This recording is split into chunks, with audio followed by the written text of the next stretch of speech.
West Ham United have made a bid worth up to €40 million for Lyon's Brazilian attacking midfielder Lucas Paqueta. Now the Hammers fans are all familiar with the name and player. We saw him across both legs as we took them on in the Europa League last season, and what a talent this player is. I'm really excited actually, because I believe the bid. I'll tell you why in just a minute, and this is exactly the type of player that we are screaming out for. But the reports are that West Ham have made the bid worth up to €40 million. Negotiations are ongoing between the two clubs, so the bid's yet to be accepted nor rejected, and the manager's over the structure of the deal that the negotiations are going on for.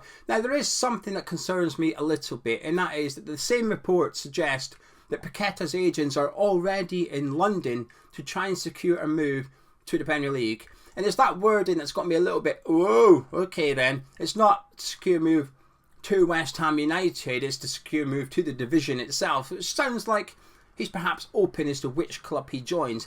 Now, I'm not expecting him to have a burning desire to join West Ham United. I doubt he grew up thinking, I hope I play in the claret and blue one day. But it's just the wording of it's got me a little bit iffy, too good to be true and all that. So I'm probably looking at that maybe a little bit too much. But it sounds like his agents are already in London. Talks are ongoing between the two clubs, but certainly West Ham have made a €40 million bid for the player. Fingers crossed that we can get this done, because I'll be honest with you, I was getting a little bit worried. I think we need a substantial signing for the middle of the park, and that the players we're being linked to, while there's a couple of them are really good, we'll get on to them.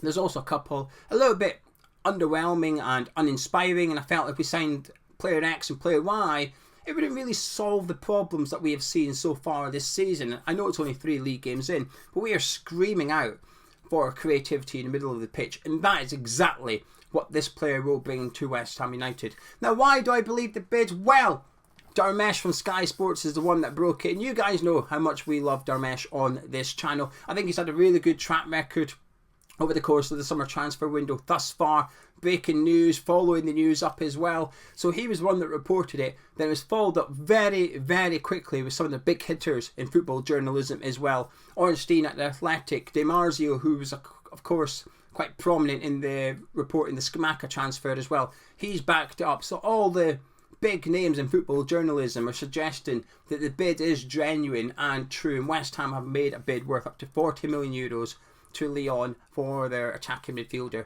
Fingers crossed. I'm trying to not get my hopes up, because it would be a bit of a coup. He's 24, he turns 25 on Saturday. There'll be a lot of interest. It does sound like a little bit of a plea to other Premier League clubs as well, that if you want him, you're going to have to get interested now. Newcastle United have been very heavily linked with him. Liverpool are crying out for somebody in centre midfield as well. This is the type of player they could do with at Anfield. So will they make a move? Will they not? I know they've said that their business is done, but they've not had the greatest start to the campaign thus far. Henderson and Milner were really poor on Monday night at Old Trafford. And we saw with Luis Diaz in January that sometimes they'll speed up their recruitment process if the right player becomes available. So I'm a little bit worried. I think there's going to be a bit of competition.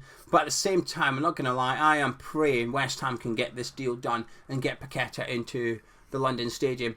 Now, I'm going to get a bit geeky. First of all, I just want to say a massive thank you to anybody that tuned into Monday's video, because it was a bit of a review on Sunday's game in the Moyes situation. And in it, I brought up the touch maps and stuff like that, and statistics and stuff like that don't always go down well in videos, so I'm going to start pulling up statistics in a minute for Paqueta. But I just want to say a massive thank you, because the comments in that video were really lovely actually. I felt really good reading them. I'm getting a bit soft for a minute, right, forgive me, but it was nice. It was a morale boost for me. So I'm going to bring up some Paqueta stats.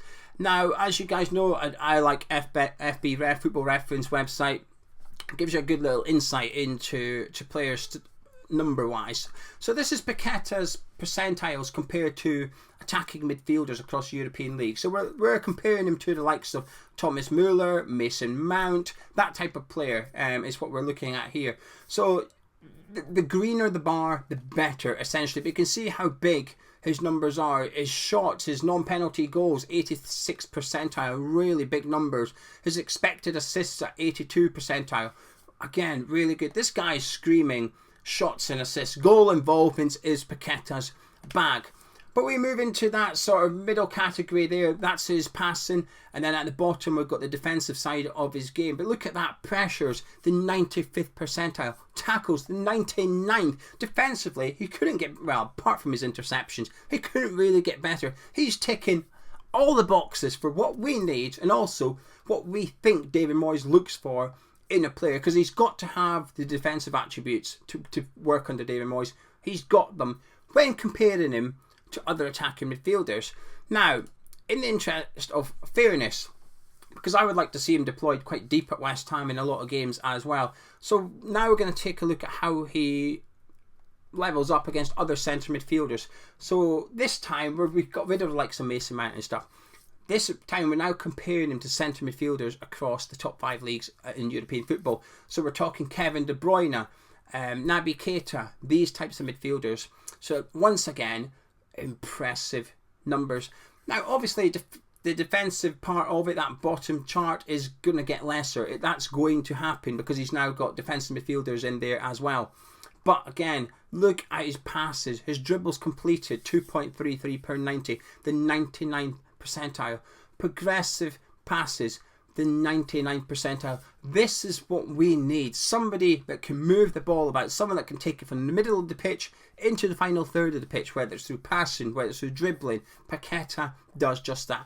And again, look at the top, non-penalty goals, and non-penalties, expected goals, shots totals, assists, expected assists. When you combine the two of them, 99th percentile again.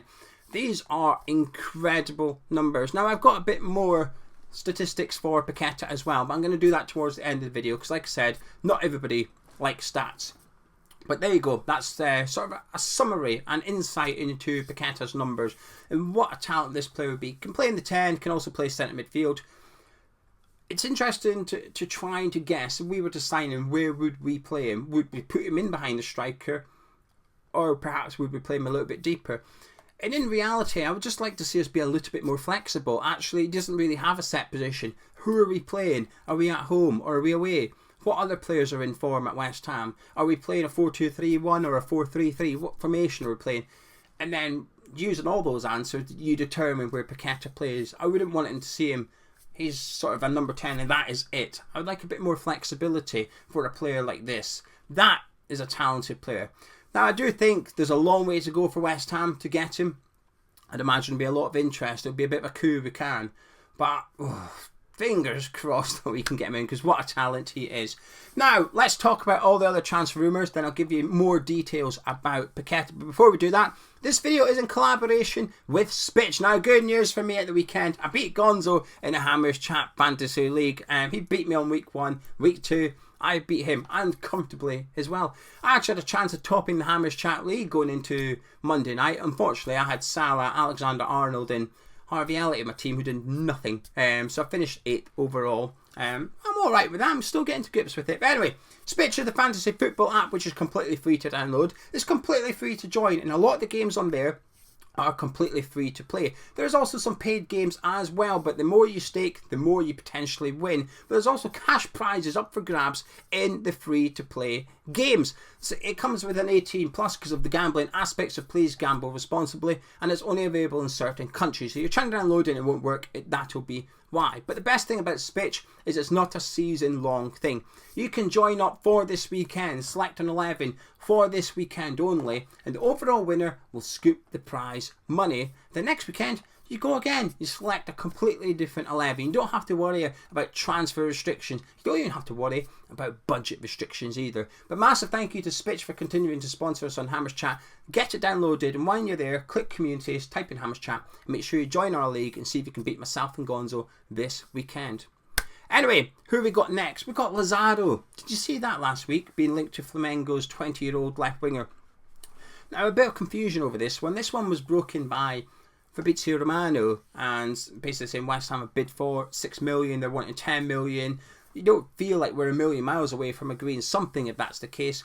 Now, the vice president of Flamengo's came out and confirmed that West Ham did actually make a bid for him, that they've rejected it, they're waiting for an improved offer. That is yet to arrive.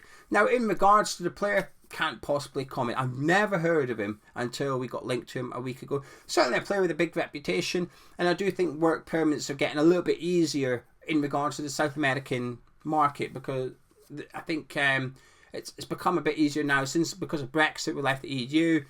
There's supposedly in football it's becoming there's a sort of a special talent. I can't remember the wording of it. Special talent, something like that. And I think that's been applied to a lot more. So expect more Premier League clubs to be looking at South American-based players to try and bring them over to the UK over the next few seasons. Anyway, now Connor Gallagher. Now, what I should say, we can only sign 2 more players. Assuming Connor Coventry is registered by West Ham. Tilo Kehrer was player number 22. There was 21 players including Coventry. Kehrer was 22. Emerson's 23. That leaves 2 spaces. Obviously we can sign 3 players, just that someone's going to have to leave, or we're going to have to pay them a wage and we can't use them in the Premier League, which is extremely unlikely. So we can only sign 2 more players. So when you see us being linked to all these, you're thinking, oh, him, and him. It's probably not going to happen. I can't see anyone leaving. Obviously when it comes to the European squad, a slightly different issue, because we're missing an academy trained player as well, so we can only register 24. So therefore we technically only have, I guess, 1 space remaining, but there's a solution for West Ham, and that is to not register Nath Aguerd for the group stages because he's out till the World Cup. So that way we can still sign 2 players and register them for the European competition. It just means that Aguerd won't be registered, and we'll worry about that in the January transfer window. So 2 more players. Now Connor Gallagher, we're still being linked to him. There's a couple of different reports today. Earlier on there was a report suggesting that Chelsea may sell him for 35 million. Big money, big player. The other reports in regards to West Ham is that we're trying to get him on loan. We're still pursuing getting him on loan. But Connor Gallagher himself is open to leaving Chelsea, whether it's on a permanent or on loan, because of the World Cup. He just got into the England squad, needs to stay in that England squad as well. He started against Chelsea last weekend. Didn't play particularly well. I don't think any of them did, to be fair, getting beat 3-0. But that's not going to help Gallagher's immediate future at Stamford Bridge. He needs to be playing games. There's only 16 Premier League games until the World Cup. From the start of the season until the World Cup, there's 16 games. We've done 3. There's only 13 Premier League games. That is not a lot of time. If it takes, say, Gallagher 6 games to establish himself at Stamford Bridge, there's only 4. Do you know what I mean? There's not much left. There's 7 left for him to impress Southgate. He needs a move, I think. I think he needs a loan move. I wouldn't be surprised to see a bit of a compromise somewhere, which is Gallagher going on a short-term loan rather than a season-long one, that he goes somewhere and he returns to Chelsea after the World Cup. So the 1st of January, he goes back to Stamford Bridge. It wouldn't be ideal, but I think this would be a clever signing alongside Paqueta. And this is what I'm going to say in regards to potentially being underwhelming, because we're also linked to Maitland-Niles, Hans Vanaken, and I was just thinking, well, Connor Gallagher, passing-wise, that's not his strength. In terms of progressive carries, giving the ball and letting dribble, yes, he's fantastic at that. Got that intensity about him, that bite, and I think we would love him at West Ham. He would suit the way that we play. But in that creative aspect that we're lacking, that is not really what Connor Gallagher can provide. I guess what he could provide, though, is goals, getting into the box and doing something in there. So I think he'd be a good signing, but I do think you need a other signing alongside him in order to just complete the squad, if you like. And that's not Ainsley Maitland-Niles. We're still being linked to him. Arsenal are prepared to sell him for about 8 million. He's only got 12 months to go on his contract. So when I see us being linked to him on loan, I do sort of discard it, if I'm honest. But why would Arsenal loan him out? Then when he goes back to Arsenal, he's out of contract. You know what I mean? He might as well just give us them for free. So I can't really see the loan being an option. It doesn't make sense from Arsenal's perspective. They're far better off just selling him for 5, 6, 7 million and just getting rid of him and getting the money in now. Now, I think Maitland-Niles is a decent player. I think he'd be good squad depth. But we don't need good squad depth. We've got squad depth now. Last season we didn't. Today, we're fine. You look at the signings we've made, who they've upgraded. Emerson is up. Masuaku to Emerson. Diop to Kehrer. Yarmolenko to Skamaka. Vlasic to Kornet. These are all upgrades. We've upgraded the squad depth. Alex Crowell to Flynn Downs, happy days. The only one that you could argue is not so much yet is Mark Noble to Connor Coventry. But in terms of squad depth, we're okay with it now. Look at the bench against Brighton on Sunday. That was a Premier League bench. Now, some people might say that X isn't good enough, Y is not good enough. It was a Premier League bench. On there we had Scamacca, Cornet, Lanzini. That's good. We're okay. We don't need Maitland-Niles. We don't need squad depth. We don't need cover at right back. We've got plenty of that. We don't need cover in centre midfield. We've got Coventry and Downs. We need somebody that's going to come in and start in midfield. That ain't Maitland-Niles as far as I'm concerned. So, in regards to him, good player, we don't need him. If we didn't have Flynn Downs, certainly yes, but we do have Flynn Downs. I just don't think we need Maitland-Niles anymore. Now that leaves me with Hans Vanaken, and this is the one that feels inevitable, doesn't it? I wouldn't be surprised if we do sign Paqueta and Vanaken, or Gallagher and Vanaken. Just hopefully not Vanaken and Gallagher. That'd be a bit disappointing after today's links, wouldn't it? But it feels inevitable. He wants to leave. The coach has admitted he wants to go. We want to sign him. When all that things happen, it just feels like it's going to happen. Club Brugge ideally want to sign a replacement. First, they've had a bid rejected for a Fenerbahce player. I can't remember his name. They're going after a Fenerbahce player to replace him anyway. Obviously, the fans had their big banner at the weekend saying Hans, don't go. There's some Club Brugge legend has come out and said, careful about going there. You might be in a relegation battle. But it's 3 games in, mate. Relegation battle. Listen, if this was 10 games in, we're bottom, yeah, fine enough. But 3 games in, I think he's more sort of pessimistic than West Ham fans, and that takes something, doesn't it? So yes, he's been warned that he might be entering a relegation battle at West Ham. But in terms of Hans Vanaken, my opinion on him hasn't necessarily changed. I just feel that transfer feels inevitable to me. Now, lastly, obviously we signed Emerson yesterday. Happy days. I'm warming to it. I've got over my football snobbery, which is I wanted that one. He's a good left back. He's a good left wing back, and I do think he opens up a load of options. You know, we've got options for Villa now. We could play Creswell left centre back, Emerson left wing back. We could play Emerson left centre back and Cornet left wing back. We've now got 3 players there that can fill left centre back and left wing back. We can also play Cornet further up, Emerson behind him. We can play Creswell left back and Emerson further up pitch. We have a lot of options down that left hand side now. Now, if you don't like the geeky stuff, or you don't want more Paqueta stats, now's the time for you to depart the video. But before you do, please do drop a like, comment, subscribe if you're new to Hammers Chat. But you're sticking around for the geeky stuff. You lot were probably the ones that left kind comments on my video on Monday, so like use more. Thank you very much. So what I'm going to do now is take a look at his passing. So the first 2 I showed you are overviews, if you like, summaries, just selected statistics for Paqueta. Now this goes a little bit further. Let me move over. There we go. Goes a little bit further. So this is his passing. And I'm comparing him to centre midfielders in this one, by the way. And all 3. I've got 3 different things to show you. So as you can see there, his passes completed in terms of short passes are good. The bits at the very top one there is passing distances and stuff. I'm not that bothered, if I'm honest with you. His passes are short, but good. I'd rather they were short, if I'm honest with you. And then you get down to the very bottom. This is where the creativity comes into play. Assists, expected assists, passes into final third. That's the one. Hang on, there we go. That's the one I'm looking at. Passes into final third there. That is what we need at West Ham. Someone to drop deep, get the ball, give it into the likes of Ben Rama and Jared Bowen as well. So that's his passes. Passes into penalty area, 78th percentile. It's encouraging. It's not the greatest set of stats you'll ever see, but it's encouraging. It's what we need. Now we're going to do pass types. Slightly different. So I guess the first bit was more sort of the success of the passes. This is what type of passes. And this is what gets me excited. If we take a look at that one, look at that one right there. How do I turn my finger? There we go. That one, the 99th percentile through balls. When was the last time one of our players just tried something like that? Fornals did it last Thursday against Viborg. He came on, through ball, bam, put Cornet behind the fullback. Happy days.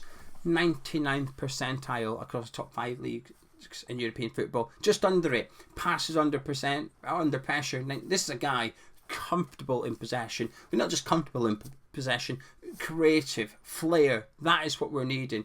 As you can see with the passes attempted by his feet, very left-footed. Doesn't really matter, does it? Can take corners quite well as well. But there you go, that's his type passes. Now the last one I'm going to show you is SCA, shot creating actions.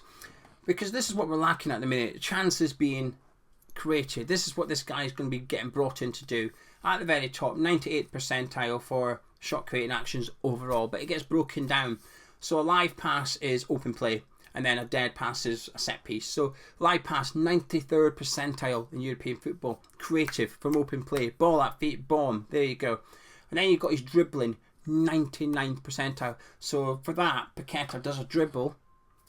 Then the ball gets left from Paqueta, ends up in a shot. Or Paqueta takes a shot himself. He does a dribble and then takes a shot. 99th percentile.